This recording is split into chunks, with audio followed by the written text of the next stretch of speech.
일단 물가가 고공행진이다 라고 얘기를 하고 있죠. 네. 일단 기사부터 보겠습니다. 근데 이게 경제신문 기사라 여러분 반은 거짓말로 알고 보셔야 돼요. 물가 상승세가 지속되는 가운데 기름값이 연일 최고가를 경신하고 있습니다.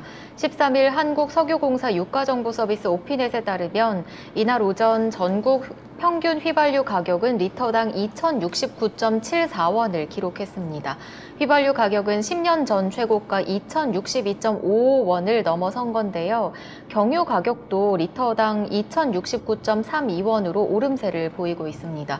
2008년 당시 기존 최고가인 1,947.75원을 지난달 12일에 경신한 가운데 매일 최고가를 찍고 있습니다. 요새 주유소 가기 무섭다는 분들 많아요. 무서워요, 정말. 근데 나는 이거 뉴스 보면서 되게 좀 짜증났던 게 뭐냐면 뉘앙스가 뭐 전문가들 뉘앙스도 인용하는 그 글 내용도 인터뷰도 다 이거 국제정세가 이래서 어쩔 수 없는 거다라는 식으로 정부 실드를 쳐주는데 똑같은 상황에서도 문재인 정부 때는 이게 다 문재인 정부가 못해서 그렇다 이 난리를 쳐댔거든요. 맞아요. 그러니까 일단은 지금 있는 상황은 어쩔 수 없는 상황이라는 베이스를 깔고 가고 있어요. 그러니까 우리가 그때 어쩔 수 없는 상황이라고 얘기를 했더니 그게 무슨 소리야! 문재인 정부가 다 잘못했지. 이런 식으로 뭘 그렇게 쌍수를 잘못했는데? 내 말이 뭘 그렇게 잘못했니? 그리고 진짜. 그 걔네가 뭐 몇 번 요소수 대란 때도 있었고 뭐 화장지 대란 뭐 이런 거 뭐 몇 번 가짜 뉴스들을 꺼내놓긴 했지만 실제적으로 그 당시에 시중에서 물건이 없었다든지 막 큰 폭동이 일어날 정도로 가격 상 없었어요. 그냥 되지도 않은 것 같고 나라 그럴 망했네. 수도 있다 그러면서 나라 망한다고 난리였어. 요소수 때문에 물류 대란 와갖고 물가 올라서 나라 망한다고 했던 지가 불과 6개월 전이거든요. 근데 지금 얘들 어쩌고 있어요.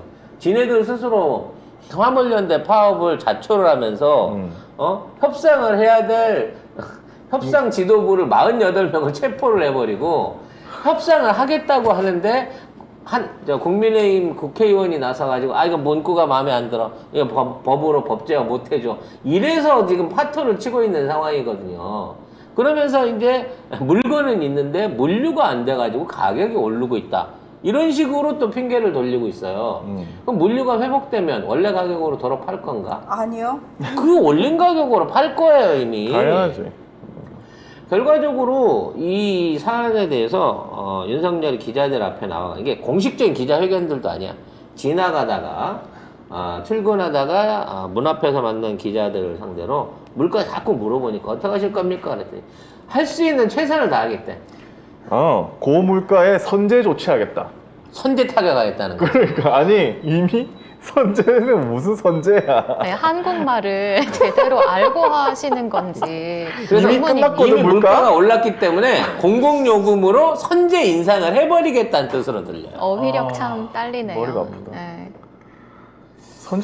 선제 조치가 말이 나는 되나? 이것도 되게 웃겨. 그러니까 이 지금 난리가 났는데 예전 문재인 정부 같았으면 기레기들이 야 이건 뭐 대책이라도 발표하면서 해결이라도 해야 된다는 이 난리를 쳐대던 게 지금은 경이 추가하는데 뭐 선제 조치 할 거야?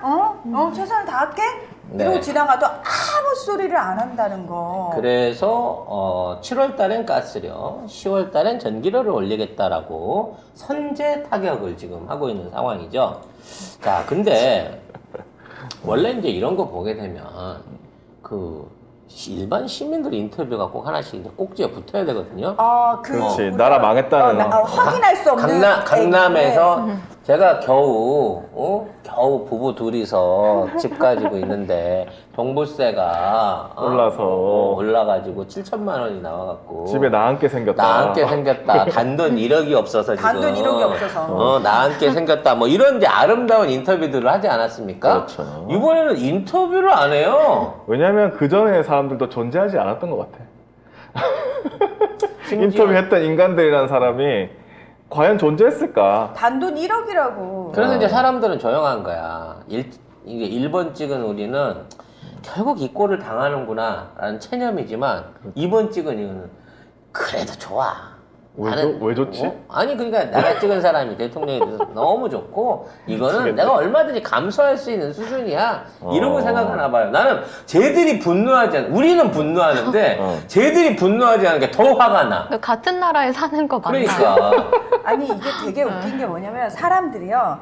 예를 들면은 조금 민감한 사람들은 잠깐 이게 좀 오른 것 같은데 왜 오르지? 라는 의구심을 가지는데 대다수 사람들은 올라도 그냥 대수롭지 않게 생각을 하는데 결국은 언론이 문제라는 게 어디서 느껴지냐면 요소수 문제도 사실 처음부터 부족해서 기레기들이 난리친 게 아니에요. 기레기들이 난리쳐가지고 중간 유통 과정에서 얘네들이 유통업자들이 묶어버린 거야. 마스크도 그랬죠. 그런 처음에. 식이에요. 네. 그런 식이에요. 근데 지금도 사실은 실제로 올랐잖아요. 실제로 올랐는데 기레기들이 실제로 올랐다는 것만 제대로 보도해줘도 사람들이 난리를 칠 거야. 아우성을 칠 거야. 근데 중요한 건 그 기레기들이 쉬쉬하면서 보도를 안 한다는 거야. 포털에 올라오질 않는다는 거야. 포털에 그러면 없습니다. 사람들이 올랐는데도 그거를 진짜 나 이럴 때 보면 정말 개돼지인가 싶은 생각이 드는 게 감이 없어요.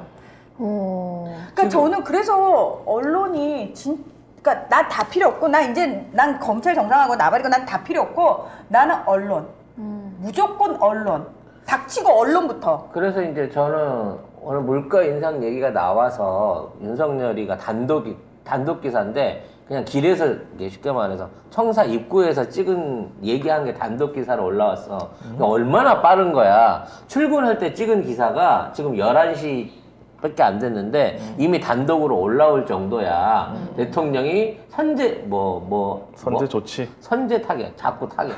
선제 조치한다. 이거 나오고 있는데 그와 관련된 밑에 딸린 기사가 뭔지를 봤어요. 서울시내 냉면값이 10,000원을 넘었다는 거야. 그러면서 거기에 서울시내 냉면집 냉면값이 올랐는데 거기에 쓰여 있는 기사를 보면 CJ를 비롯한 각종 이게 이미 그 음식점 가격이 올랐으니 CJ를 비롯한 각종 식품 제조 회사들의 냉면 가격이 오르는 것도 압박을 받는 게 당연한 거 아니냐라는 방식으로 기사를 써놓은 거야. 사실 이거 세트죠. 그 세트 기사인 거지. 대기업 이제 가격 올립니다. 어쩔 수 없습니다. 하는 기사를 이렇게 올리는 거죠. 그래서 왜 우리가 공공요금 인상을 선제적으로 보냐면 이 공공요금 인상 폭이 그 이후에 거기에 따라 올라가는 소비자 물가나 공산품 가격 상승 가격의 일종의 기준선이 돼요. 근데 공공요금 2% 3%밖에 안 올리면 아무리 비싸도 5% 이상을 못 올리는 거야. 왜냐면 국가가 생각할 때 이 정도 올리면 할 수 있어라고 평가를 해주는 평가 지침을 내주는 거거든요. 그래서 가스료, 전기료가 오르면 그 오른 프로테지 이상으로 소비자 물가가 오른단 말이야. 제품 가격이 올라, 자동차 가격, 전자제품 가격이 올라. 근데 지금 가스료를 7월에 인상하는데 무려 주택력은 8.4%, 영업용은 9.4%까지 올린다는 거예요. 말은 이제 그 생산 단가가 올랐다고 하죠. 근데 우리나라 이거 잘 들여다봐야 돼요. 우리나라는 5년, 10년씩 장기 계약을 해갖고 가스 도입을 하기 때문에 그 결정된 가격대로 쭉 유지가 돼서 도입을 하지 시장가에 영향을 받는 가스 도입 국가가 아닙니다. 더군다나 우리는 가스를 주로 난방용이라든지 발전용으로 주로 사용하기 때문에 여름철에는 가스 수요가 오히려 없어요. 가정용 집에서 해는 거 말고는. 근데 정산 단가를 올려주고 거기에 따라 가지고 가스 가격을 올리겠다라고 하는 지침을 준다는 거지. 그러니까 이게 그동안 5년 동안 거의 동결돼 있던 가격을 왜 윤석열 시대에서 올리는 거냐도 이상하지만 왜 이게 8%씩이나 되라는 거야. 그럴 가스 인상 요인에서 구체적인 도입 단가랑 우리나라에 들어와 있는 현재 수입되고 있는 단가들을 실물로 해갖고 까서 보여줘야 돼요. 그런 건 공개 안 하잖아. 국제 가스 가격 그거는 우크라이나랑 전쟁에서 러시아가 가스 잠궈갖고 오른 거고. 그거는 우리랑 관계가 있는 거야. 우리랑 아무 상관이 없는 거야. 우리가 언제 러시아산 가스 받아다 썼냐? 물론 쓰기는 써요. 일부 이제 북쪽에 남한 거기에서 유조선으로 싣고 옵니다만은 그건 극소수고 대부분의 양들은 미국 거 쓰고 미국 거 쓰고 또는 다른 나라에서 들어오는 액화, 천연가스 이런 것들 주로 쓴단 말이야. 그러니까 사실상의 상승 요인은 없는데도 불구하고 지금 이거를 무리하게 짜맞춰 갖고 올리면서 8%나 올린다는 거예요. 뭐 미수금 뭐 손실분이 1조 8천억에 달했다 뭐 이런 식으로 얘기를 하고 있는데 공사잖아. 그렇죠. 공사가 1조 8천억을 손해를 봤으면 그거는 그만큼 국민들이 물어야 될 비용을 국가가 부담한 거잖아요. 그런 차원에서 더더욱 보조금을 늘려서라도 손실분을 늘려서라도 가스 가격을 잡아줘야지. 그러니까 잡으려는 노력은 없어. 아예 없어. 이건 당연한 거다. 니들이 이해해라는 거야. 문제는 이렇게 고삐를 풀어줘 버리고 선제적인 인상을 해줘 버리면 뒤에 따라오는 기업들은 기본적으로 10% 15% 올리려고 들 거란 말이야. 하반기에. 오타쿠나 싶겠지 이제. 그러면 이거를 극복하려면 어떻게 해야 돼? 임금이 그만큼 올라줘야 되잖아. 임금 못 올리겠잖아요. 임금은 뭐 안 올린다는 거야. 그럼 임금을 안 올리면 또 한 가지 방법이 있어요. 보조금으로 지급을 하는 거야.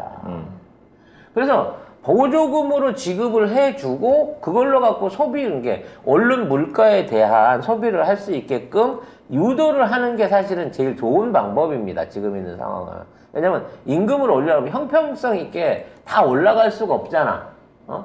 5%씩 올린다고 프로테지로 똑같이 하기도 어렵고 이러니까 그냥 국민 1인당 공평하게 생활지원금 형태로 싹 쏴줘버리면 돼. 그거 갖고 고기를 사드시든 안 돼요. 기름을 소고기 사 먹으면 뭐라고 해. 그래? 그럼 돼지고기 먹을게. 아무튼 공평하게 주면 돼. 진짜 소고기도 못 사 먹어. 안철수 때문에. 근데 이거를 갖다가 돈을 개인적으로 나눠줘 갖고 그 돈 갖고 써라라고 하는 게 아니라 이 돈을 뭐에다 돌리냐면 소비세를 줄여주겠다는 거야. 감세를 해주겠다는 거야. 그러면 우리는 돈 생기면 그거 갖고 고기 사 먹어야 돼요. 뭐처럼. 근데 부자들은 소비세를 깎아주잖아요. 그럼 그거 갖고 벤츠를 사요. 어차피 사면 더 싸지니까 그 전보다. 왜냐면 지금 사는 게 싸니까 이 길에 헌차 팔고 새 차로 하나 갈자 그리고 시원하게 쏜다는 거지. 그럼 이런 감세를 통해 가지고 소비세를 줄여서 골프채가 싸지고 와인이 싸지고 자동차 가격이 싸지면 싸지는 것도 아니지. 오르는 상승분을 메꿔주는 거니까. 이게 싸지면 돈이 있는 애들만 좋은 거야. 그러니까 다른 나라는 지금 증세를 해갖고 증세를 하겠다고 난리인데 부자들 똑같은 증세를 부자들한테 돈을 걷어갖고 그 돈으로 재원 마련해갖고 다시 쏴주려고 난리인데 우리나라만 유일하게 감세를 하겠다는 정책을 들고 나오고 있다는 거야 지금. 그래놓고 우리나라만 언론이 제정신이 아니어서 그런 거예요. 선진국 중에 어느 나라 언론이 있다고 해요. 이렇게 망가진 언론을 가진 나라를 보신 적 있습니까? 유럽의 어떤 나라도 미국도 심지어 일본도 이 정도 수준까지는 아니에요. 그래서 아마 이 가스가 7.8% 오른다 그러면 전기료는 10%에 근접하는 수준으로 오를 것으로 예상이 됩니다. 뭐 한전이 상반기 적자면 7조 원 이상을 봤다고 하는데 매년 그 정도는 봤어요. 네. 그리고 한전이 어차피 이익 내려고 만든 사기업 아니잖아요. 그렇지. 그런 한전을 민영화해갖고 전기 단가를 다양하게 할 수 있는 쉽게 말해서 공장은 그대로 두고 도매상을 늘려가지고 똑같은 쌀 하나 10만 원 하던 거를 자 이제부터 쌀을 민영화를 해가지고 쌀값 원료는 10만 원인데 9만 원부터 20만 원까지 차등해서 사실 수 있게 해주겠어요. 이 전략을 세우고 있는 거라는 거야. 우리 국가는. 그래서 일관적으로 놔두면 한전이 망하고 계속해서 나라 세금이 들어가니 이걸 민영화해갖고 다양하게 합리적인 가격으로 소비할 수 있는 방식으로 전환하겠다는 게 우리 경정부의 큰 플랜인 거죠. 한전에 뭐 그런 기사도 있더라고요. 한전 문재인 정부에서 한전 뭐 일자리 늘려라 해가지고 사람이 많이 들어갔다. 그래서 비대해졌다. 한전에 있는 이직들 다 잘리겠네 이제. 그래서 다 잘리겠어. 이번에 이제 민영화 되면 웬만한 거는 이제 전부 다 그 자동화 처리가 되거나 외주화 처리가 되겠죠. 일을 안 할 수는 없으니까 직원들이 갑자기 외주 인력으로 바뀌게 되는 상황을 할 거고. 아니 뭐 쉬운 해고 얘기하고 있잖아요. 왜 이게 늘어날 수밖에 없는 거냐면 우리가 이제 그 7%까지 신재생 에너지 비율을 늘렸잖아요. 그리고 국내에도 계속해서 이제 그 전기 시설에 대한 관리나 지중화 설비나 이런 것들을 할 수 있는 그걸 뭐 조정 작업, 개선 작업들을 꾸준하게 하고 있고 그것들을 정부가 지원을 하고 있기 때문에 인력이 필요한 겁니다. 근데 지금 있는 상황에서 이 은영 난리잖아요. 이제 어디서 전기 끊어져 갖고 뭐 전신도 자빠지잖아요. 이틀이고 3일이고 안 해요. 안 고칩니다. 공기업 아닌데. 그리고 전기 안 들어와서 일어나는 불편?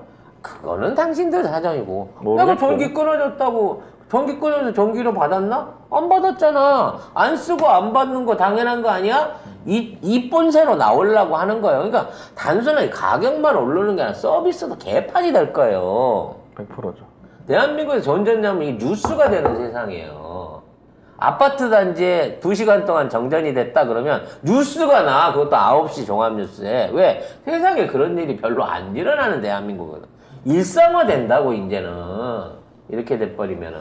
근데 저는 그래요. 뭐 지금 뭐 단기적으로 봤을 때는 부자들이 부자 감세하고 뭐 경 찍은 게 나하고는 상관없고 내 부동산만 오르면 되고 내 재산만 지켜주면 된다라고 생각해서 계속 찍을 거예요. 근데 잘 생각하셔야 되는 게 뭐냐면 왜 빌 게이츠나 워렌 버핏 같은 사람들이 뭐 부자들이 세금을 더 내야 되고 이 얘기를 왜 하느냐? 그 사람들이 특별히 착해서 아닙니다.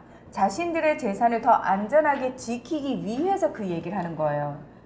간단히 얘기해서 브라질처럼 만약에 정말 민영화 돼가지고 이런 식으로 해버리게 되면 가난한 사람들의 숫자가 훨씬 많아지잖아요. 그러니까 당연히 가난한 사람들의 숫자가 더 많아질 수밖에 없어요. 그러면 치안이 불안해집니다. 치안이 불안해지면 사회 전체가 불안해집니다. 그러면 부자들은 내 재산 지키려면 재산을 지키는데 더 많은 돈을 써야 합니다. 그러니까 이게 실제로 그리고 그렇게 더 많은 돈을 씀에도 불구하고 그 재산을 안전하게 지킨다는 보장이 없습니다. 세금 100만 원만 내면 경찰관들이 나라 치안을 봐주는데 그 100만 원을 안 내잖아요? 당신이 1000만 원을 놓고 경호원을 써도 경호원이 총 들고 네 재산을 털어요. 맞아요. 실제로. 빌 게이츠 같은 애들이 증세 주장을 한 건 뭐냐면 토끼가 다 굶어 죽게 생겼거든. 사자는 토끼를 잡아먹어야 되는데 지금 토끼가 다 굶어 죽게 생긴 거야. 야, 내가 토끼 사료 좀 될게. 어차피 난 풀 안 먹어. 그렇지. 토끼 사료 좀 될 테니까 이 토끼 좀 늘려놓으라니까. 그래야 내가 포식을 할 거 아니야. 그렇게 생각해요, 부자들은. 근데 우리나라 부자들은 토끼도 안 키우면서 오히려 토끼한테서 풀을 뺏어 먹으려고 그래. 어차피 지는 풀도 안 뜯어 먹으면서 풀밭도 내 거라고 우기고 있는 거야 지금. 근시안이야 참.